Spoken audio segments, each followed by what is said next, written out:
if I'm looking at it all, I don't need it, you know, so. And we're all making these judgments from our trackies. Yeah. While we're eating chips like pigs on the couch. Who you think you're better than me? Wax on, wax off. Cigarettes. Excellent. Hello and welcome Midlifers. We're your hosts, Fawn. And Miz. And this is your weekly podcast where it's not self-help but more help yourself to a smorgasbord of nostalgia, laughter and a deep dive into the past. Welcome, Midlifers, to this week's show where we are starting off with Rant or Rave, rich reality TV shows. Oh, there's a bit of love and hate in this, on my end anyway. And we're sort of doing a new segment which is piggybacking off some stuff that we've been doing on our socials, confessions. Oh, stop it. We're doing this week parental fail confessions. What are the things that we've stuffed up as parents? Yep. I look forward to doing this. So let's jump in. Let's jump in. Yeah. So fun. Yes. I recently took my two elder kids on to a concert. So they're teenagers now. Mm-hmm. And there's a guy called Tyler, the Creator. Had you heard of him prior to? Yeah. No, I don't know who Tyler, the Creator is. So he's a rap artist who's a former YouTuber. And unless my son had mentioned him, I would not have known because he's not on commercial radio. But all the kids know him. So there you go. Is he one of those viral fellas on TikTok? No, he started doing actually little comedy skits and what have you. Then he wanted to focus on music. Anyway, it was very interesting because three things I noticed about this. Okay. One, I definitely was the mum chaperone of the day. And that was cool. But it's my first time that I've been the mum chaperone because last year I took my daughter to the Pink concert. But that was more for me, really. So this was something that was entirely theirs. And, you know, when I got there, I had no interest in actually the music itself. Yeah. Which is kind of good because I had no expectations. But as I get there, I'm like, oh, you know, I'll have a drink for myself. And as I'm lying out for a drink, I see another mum with her teenage son, like, oh, yeah, we're in this together. And it's so cool because there's nothing sort of invested for me. I was there purely for them. And I was so many times like just peeking over to see if they were both having fun. And they were. And it was so fun. The second thing is mosh pit. It's the first time I'd seen a mosh pit in years. Now, I'm thinking mosh pit, I think we grew up in the grunge era. I think we grew up when mosh pits first came about because I remember like in year 7, this girl in high school, Mariana, said the word mosh pit and everyone's like, what's a mosh pit? Right? So we were there in the advent of mosh pits. So for the support act, which is this guy called Little Yachty. Pardon? Little Yachty. Little Yachty, little nutty. So he'd be like, all right, open up the mosh pits. And then we'd see like 3 little sections where they'd form, like open up a circle, right? Right. And then the teenage boys were like, you know, it's almost like running through the dance through the middle. Yeah. And then it'll surge.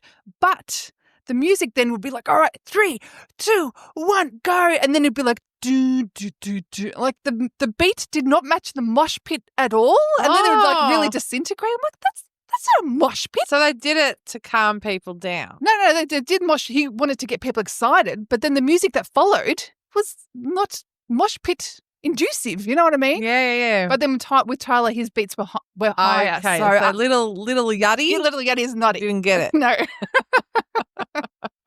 But the third thing I thought was interesting. So anyway, but with Tyler, I was noting the mosh pit. I said to my son, next time you're here, you're probably going to be down there. But I said to my daughter, go look at the guys. The mosh pit is all about, because we've talked about mosh pits, it's all about the men and the testosterone and the shirts off, and it's all the which is fine if you don't hurt anyone. And this, that's right. In this case, no one was hurt. But I was so glad to be up in the stairs. But even, the best mosh pits are when you're over 40. Yeah. Because you're all done decrepit together. But the whole concert was nice to have seats, I must say. Lovely. The last thing was interesting. On the stage was literally one person, the artist. I thought that to own the crowd of, it was Rod Laver, so maybe 14,000 people, with just yourself, no backup dancers, it's backup music, Like, that is impressive. Yeah. I'm- You've got to have a lot of guts to do that. A lot of guts, and with Tyler especially, he pulled it, like, he owned that stage. Right. I had So he's so got much presence. fun. Presence. Yeah. He was, and interesting, he was very vulnerable, and even little Yachty at the end. You think of sorry, Little Yachty. I sound so white mum when I'm saying it. But, you know, if you think of rappers, like, you think of sort of Snoop, or like the ones from the 90s that's all Yeah. about violence and whatever. They've definitely changed. There's a self-awareness, and at the end he goes, remember, the world's a bad place. Be positive, spread love. And that's like, That's so nice. yeah, and even one of Tyler's songs is about Tyler. even one of Tyler's songs is about his dad leaving him. And when that was like a standout song because he was so vulnerable on stage. And it's like music, like that's what I love actually about music. It evolves. It definitely evolved, and I had a great time. Oh, that's awesome. Yeah, little Yachty and Mez partying hard. Even I'm embarrassed. Well, there's part of my chinny chin hair wag Mhm. is that we have had author of Y2K Love and Schoolies, Tanya Weatherly, call in, and she gave the suggestion of her favourite books that have been adapted to film. So I thought it'd be really interesting. Let's Okay. take a listen to what she says. Cool. Hi, this is Tanya Weatherly, author of Y2K Love, and here are my top 3 book to movie adaptations. So number 1 is Wicked. So Wicked was a book that was then turned into a musical and then turned into a movie. So it's a story that covers that trifecta and really nailed it in all 3. Number 2 is Bridget Jones's Diary, classic rom-com. The movie's probably more popular now than the book, but I'm sure there are plenty of people that love the book as well. And number 3 is a more recent one. It Ends With Us. So that's one where I've read the book, but I haven't seen the movie. And it's a very important story. I think I'm very glad that they brought it onto the big screen to reach a wider audience because it's an important story to tell. Just a shame of the drama that surrounded the movie though. But yeah, so they're my top 3. Mez, it's interesting that Tanya brought up It Ends With Us because there was a lot of drama surrounding that film release. Yes, being about Blake Lively versus the director, which Justin Baldoni. Justin Baldoni, that's Yeah. right. Because I read that book and I did love it. And the movie, not so much. Taking away the drama, Yeah. like, that wasn't, I feel like the adaptation didn't match the oomph of the book, but then the drama just added another layer to Oh, it. it just took away from the film, didn't it? So Yeah. I reckon we go into that more in a few more episodes. Yes. And because we've also had one of our lovely, loyal listeners, Tash, leave a message as well. So if you have any book adaptations gone to movies that you either rave, like think are fantastic, are the best, or just failed and are flops, let us know. Come along because we're going to be doing this episode in a few weeks. Rant, rave, rant or rave. Yeah, so little Yachty do that. Ooh, I know. He can't pull that off. Go, little Yachty. All right, so this week we are ranting and or raving rich, luxurious reality TV shows. So I was thinking Millionaire Matchmaker, the Real Housewives franchise, Yep. Keeping Up with the Kardashians, Bling Empire, all these things that are out of reach for us normal people. Normal folk. Can I throw one in that I do watch occasionally? Millionaire Listings. Millionaire Listing, New York and LA, where they find the apartments. Could you go back to Millionaire Matchmaker and refresh my memory for that one? Okay, so I can't remember the lady's name, but she's a matchmaker. And so women will go to her to be matchmade with millionaires. And they'd go on a date and she'd like coach the men and the women about their date during the dates and stuff. She have dark hair. Yes. Just like What in was the- her name? I don't know. I can't remember I can her picture name. her face. It's like sort of mid-2000s, like early 2000s. Yeah. Yeah. And I used to love it because, well, maybe there's a chance that funds can get on Millionaire Matchmaker. I was never high maintenance enough for that. The only way we can ever get on one of these shows is either marrying rich or winning Tats Lotto. My question is this really for me, this lifestyle? Am I willing to, as in the Bridesmaids movie, bleach my asshole to fit in? Is that the test you have to pass to be one of us? That's what they do on the weekends, apparently. I'm going to give you my rant on it. The ridiculous unattainableness of it. You know what I mean? Like, the ridiculousness of the extravagance of this money that to a everyday person is just ridiculous. But I countered this with a rave. Yeah. It's an escape for us. We can just fall into watching them and it's like, oh, yeah, well, this is how the other people live. Well, that is on my rave. It's nice to have a sneak peek into how the small percentage of people actually live. Yeah. It's for me, that side of it, I really love it and hate it at the same time. You know what I mean? What gets my goat, what I rant about, Mez, is that there's different value systems. So I feel there's a more value towards materialistic things. Whereas I love watching Jersey Shore and Big Brother, and in the end, it's friendship, or sometimes friendship, yeah. The block. Yeah. It's like you work white knuckling it to achieve, whereas everyone here, they've already got the goods. Yeah, I think they've already got the goods, so it's like all this fake drama on this ridiculous stuff. That's my rant about it. The drama. No, that's fine. Because I've never watched an episode of Keeping Up with the Kardashians. Okay. Right? I refuse to because, again, my rant is like I feel like by watching it, I am making the rich even richer on this. You know what I mean? See, I remember my first episode I ever watched, I was overseas in Hawaii and it aired in real time. And I was like, oh, my God, Kim Kardashian, she's best friends with Paris Hilton. I watched it and there was nothing.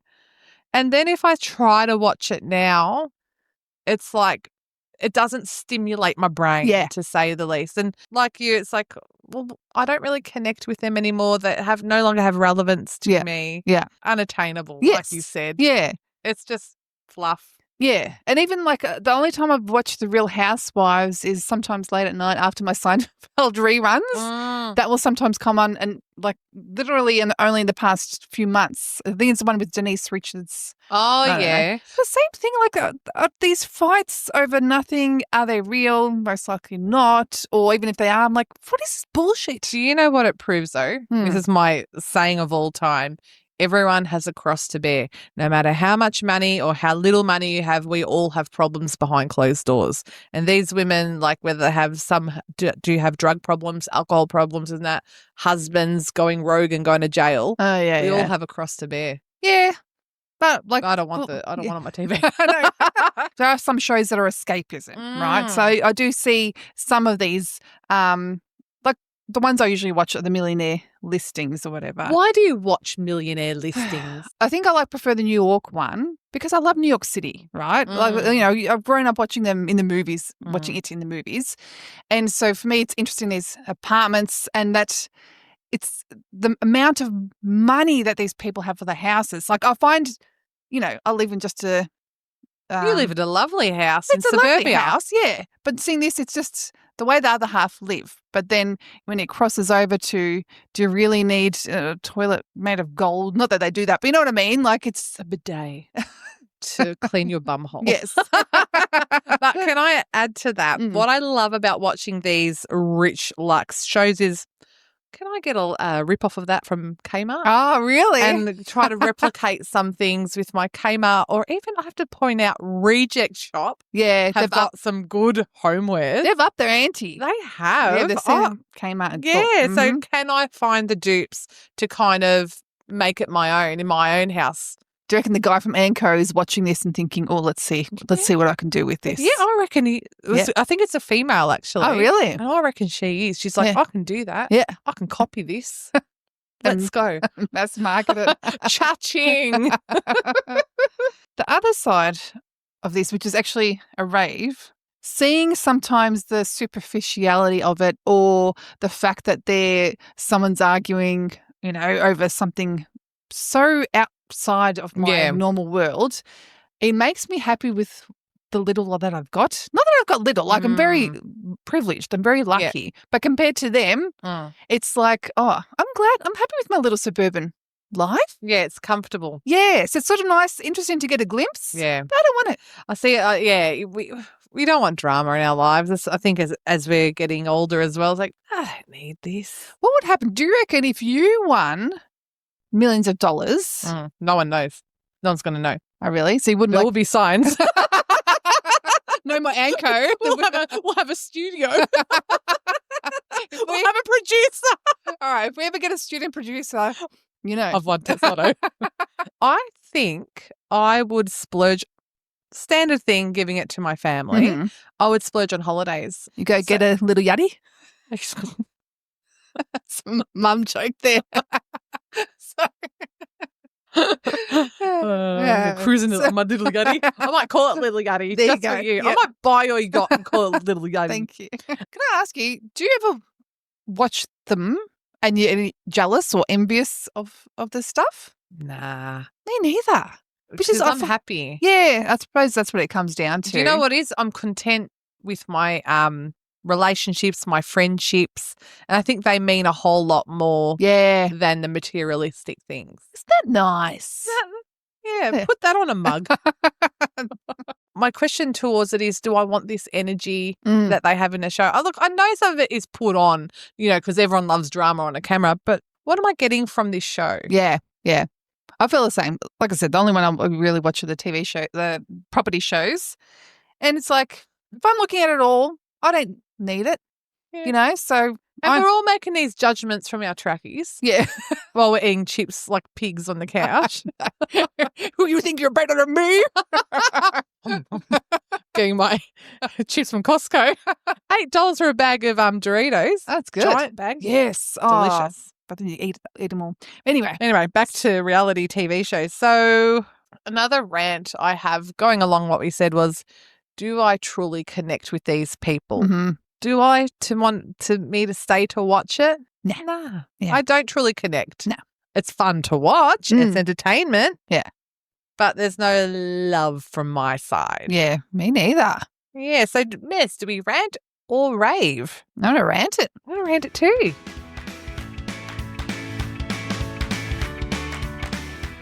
These are our confessions. Parental fail confessions. We just made that up on the spot. How good are we? So good. We have done beauty confessions in the past, and we always thought we'd come back to confessions. Yeah. And then I actually had something happen to me, which I did on TikTok. What? This one wasn't bad. It was part parental fail confession, part perimenopausal mum. Okay. My son was just not listening, and so sort of as punishment, I took away his modem. So with his computer, he's got a separate modem to connect to the internet. So I took it and I hid it, and I sent it until he did his chores and whatever. Yeah. And when he did, I found where I hid it, so it's not as if I lost it. Okay. But because I also confiscated his phone at the same time. So I went to give him back his modem. I remember it in my hand, and he goes, "Oh, no, I'd like my phone now." I go, "Okay." I put it down somewhere. I gave him his phone. I freaking lost it, right? I looked for it for a day, and then and I owned up to it. I said, "Okay, I'm going to go buy a new one because, it's your property and I've lost it." $42 later from Bunnings. Yeah. Have you found it yet? No. Oh, my God. Where did you put it? I don't know. I reckon you hid it in the pantry. No, it's in my room somewhere because I went back to my room to get the phone. It was under your bed? I've looked everywhere. Oh, my God. I'm sure it'll turn up somewhere. I'm waiting for it to turn up because, after you spend the money. And so I feel, yes. I won't say I felt sheepish giving it to him thinking, I had to buy a new one. I owned up to it. I was like, good. I wouldn't have. You wouldn't have what? Owned up to it. I would not. They don't need to know this. No, because he was younger, but he was there where is it? I'm like, Oh. I started paying. And then my husband's giving me shit. He's like, you can't find it. So there's a fail right there. And if you're going to confiscate something, remember what you Remember where you put it? Yes. Well, do you know, we had someone named Miss Academia write in with her parenting fail. Yeah. And she wrote, her son had a broken foot. But for 4 weeks and 2 footy games, she kept saying, "You'll be right, mate. Harden up." Finally, she took him to the doctor, got an x-ray and an ultrasound, found he had a broken bone near the foot plate and 2 torn ligaments. Oh, my God. FFS in capitals, exclamation point. Oh, Bit of, Panadol and a bit of Nurofen, you'll be right. Because that reminds me, because I'm very much lackadaisical. I could feel like You're chill. I'm chill. And recently, this same son who's playing, he's a goalkeeper, and a ball hit his hand, and we thought it was just sprained. And I took it to the doctor, and she goes, I remember it was on a Sunday. It's like the worst time. We were on the other side of town, or like an hour away from our home. She goes, recommend a X-ray. And normally I'd be like, because he was in pain, but not that much pain. Yeah. It wasn't really swollen, you know. So I'm like, and the only reason I did, because my mum told me when we were kids, my brother broke his arm and she didn't take him to doc until the next day when he was complaining about it, and turned out it was broken. So same as similar to Miss Academia. So I thought, I'll go just in case. Yeah. And we're all shocked that it was actually broken. And I remember, because we had to go to the emergency at the Northern. It's like, the wait. The wait. And I said, if it's longer than 4 hours, I'm out of here and we'll figure it out the next day. Luckily, we got in. It was all done actually under 2. I don't know what happened. Fantastic. Yeah, the emergency wasn't as full on as normal, but like the relief, because that. Sorry, Miss Academia, you're going to carry it. My mum still is guilty. She feels guilty about this, the mum guilt. How do we release that? I don't know. Release. You can release it mentally, like a sort of, the logics. The logics there, but the heart. See, like what you're saying, I still hold on to the guilt when I had my son. Similarly, I packed all his swaddle bags. So we were going home from the hospital to home. Yeah. And I packed all his swaddle bags and packed them in the car. So when I had to carry him from the hospital to the car, he wasn't wrapped up in a little rug. He was just in his little outfit. And I still carry the guilt of that. Oh, really? Yeah, I do. Oh. Everything with my child, the guilt I carry has to do with temperature. So then another time, I swallowed him too much and too many blankets, and I woke up and checked him and he was boiling hot. Like, oh my God, I feel so guilty. Oh, fun. And then another one, he was in his cot, but it was winter, but I swallowed him under and he was really cold. And I felt him and it was cold and I couldn't let it go. I'm like, temperature's my nemesis. Oh, that's your Achilles heel. Yeah, but so I kind of hold on to that. I feel really guilty, but then it's like, it's okay. The logic, it's only temperature. I'm learning. And plus we're all trying our best. Yeah. It's not as if we don't love our kids. It's not as if we don't want the best for them. We're all trying our best. We're human. I feel like we need to, go in a big forest and get a big bonfire going and throw all of these guilt things in there. Burn them. Do a dance around it Yeah, I think we should do that. Yes. I reckon we do a healing session. Yes. Forget about it. Burn. Well, look, I've got something a bit funny. I went on to Reddit. Because Reddit have the best confessions. And I found some funny parent confessions. And someone wrote, the best thing with your kid is use them to get out of social functions. 100%. This is because we were talking before about how my husband's not as, he's antisocial nowadays. And when our kids were younger, he would grab them straight away and go over there. Left me talking, but anyway, that's great. And someone else wrote, eating crumbs and it landing on your baby's head and you eat off.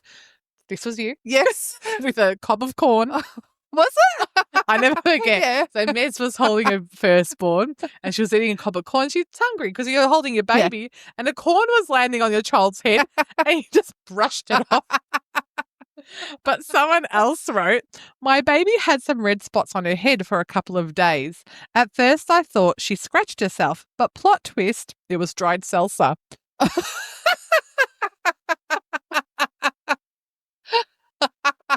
Oh, that's funny. I was like, where is it going? Has she got an infection or what?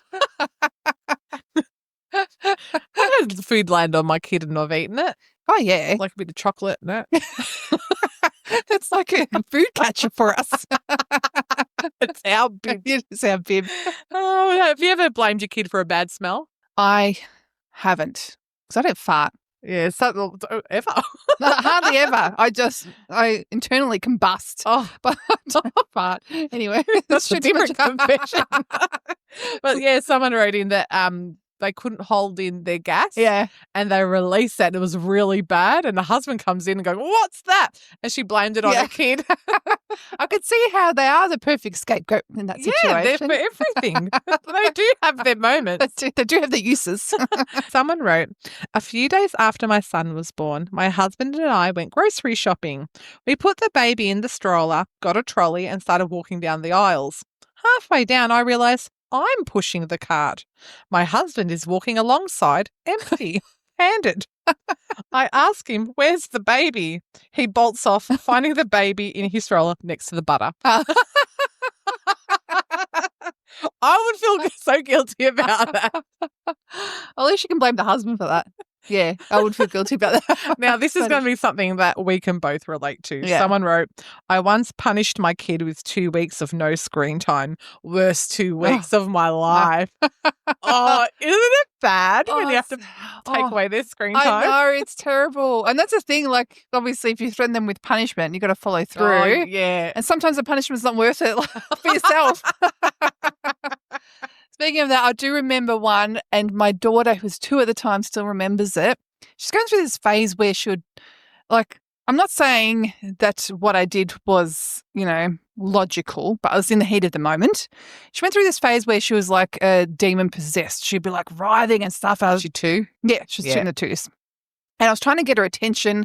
I started taking books out of her room. It wasn't working. So her favourite book, which is this beautiful book, I think maybe you got her for when she was born, of nursery rhymes. Yeah. I started ripping it up and I ripped off the covers, and it did stop her in her tracks. Yeah. And I kept the rest of the book. So I had these covers ripped off. And occasionally she'll go, do you remember that book that you ripped up? She's 14 now. I said, yes. Can I say something to you about that? Yes. I went over to your house and went to read your daughter a book. Yeah. And there was a rip part in it. And she goes to me, Mummy did that. And I go, well, maybe you were being naughty. Thank you, Fonz.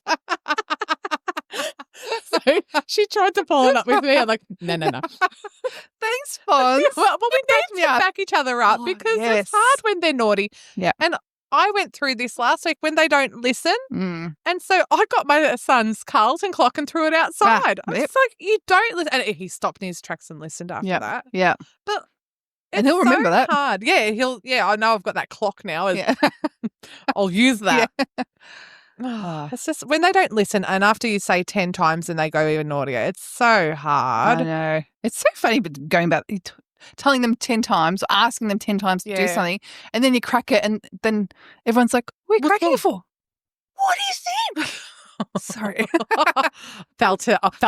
I love that I got it that's like almost a part 2 of my story. Yeah. I didn't know this. I love that. Yeah. I disciplined your daughter another time. Oh, probably. Because she went to show me the dog food in your laundry. Yeah. And I go, no.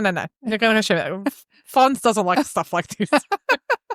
And she got so upset with me that I didn't want to look at the dog food. Yeah. But she didn't talk to me for the rest of the day. Oh. I put my priorities. I don't want to look at dog food. Sorry. Fair enough. It's a classic. But I think I don't know how, if we can all just collectively let it go. Yes. And if you've got any parenting fails, send them in. Sorry. And we'll write them up and burn them. Yes. Burn, baby, burn. I'm just going to burn out. Well, that was fun. Oh, you know what? I feel like my shoulders are a little bit lighter. Me too. Admitting There's a bit of catharticism. It's cathartic. I tried. I want to do a shout out to our loyal listeners and our new listeners, because we're getting some more come along. I know. Welcome aboard, guys. Welcome, and please make sure to follow or subscribe. Whichever one of the two. Even follow our Instagram. We hope you enjoyed today's show. And we'll see you next week. Bye. Bye.